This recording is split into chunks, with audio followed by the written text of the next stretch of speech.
committees, some with up to 200 members, where a lot of these things are being discussed and basically criticised. They talked about those Edinburgh Fringe Festival. Some of them are saying, but the soaring costs could prevent them from actually going and performing, or if they do go, they won't make any money. So this includes comedian Gail Porter. Edinburgh's actually her home city. She says she's been priced out of the festival this year because of overpriced accommodation.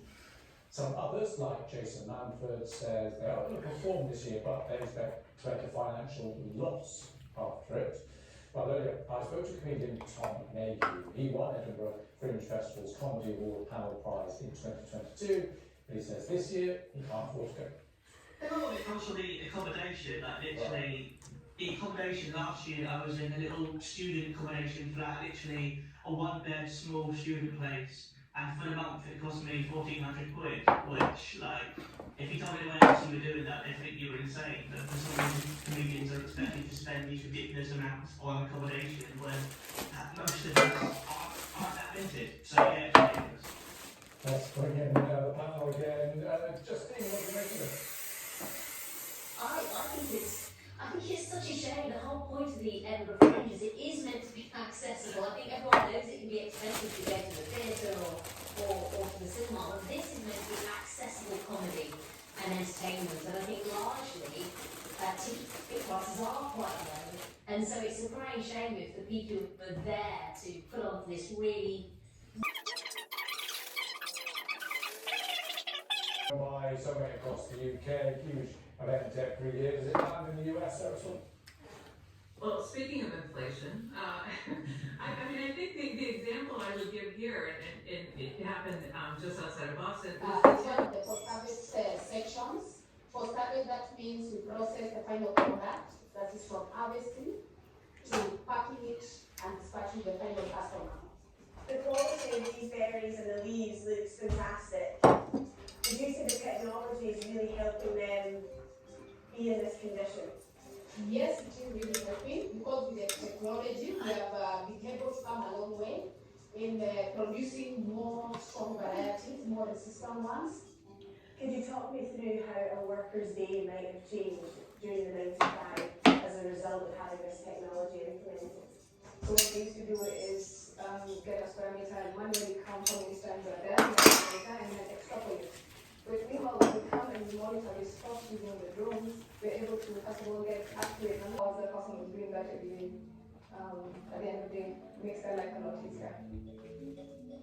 And back at the office, they can see the results. Because the reality is here, it shows you the number of stems that we forecasted and the number of stems, because this is the reality. Yeah, so very confident with this technology. Yeah. Technology is rapidly changing.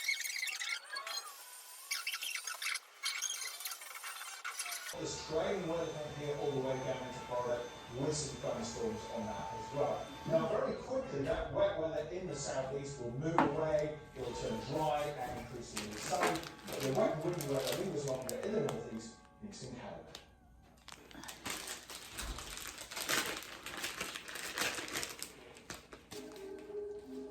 We know that several works from the Zach's collection are on the market right now.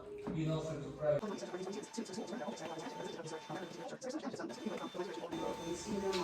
It matters to us as a culture. This is our historical record, and if we allow this to happen, we're destroying our own past.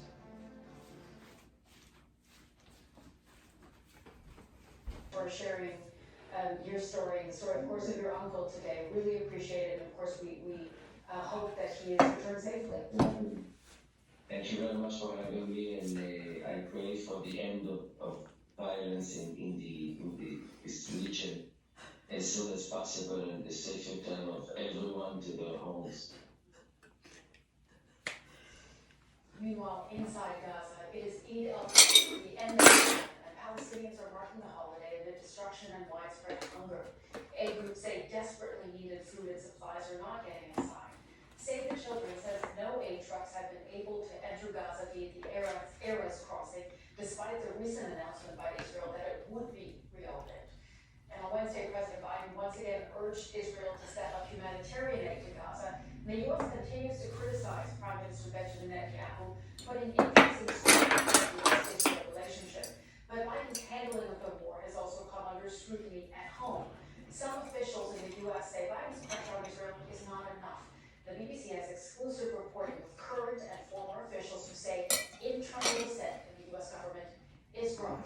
And our State Department correspondent Tom Bateman has that exclusive reporting for us tonight as he joins us. Tom, tell us more about what you found.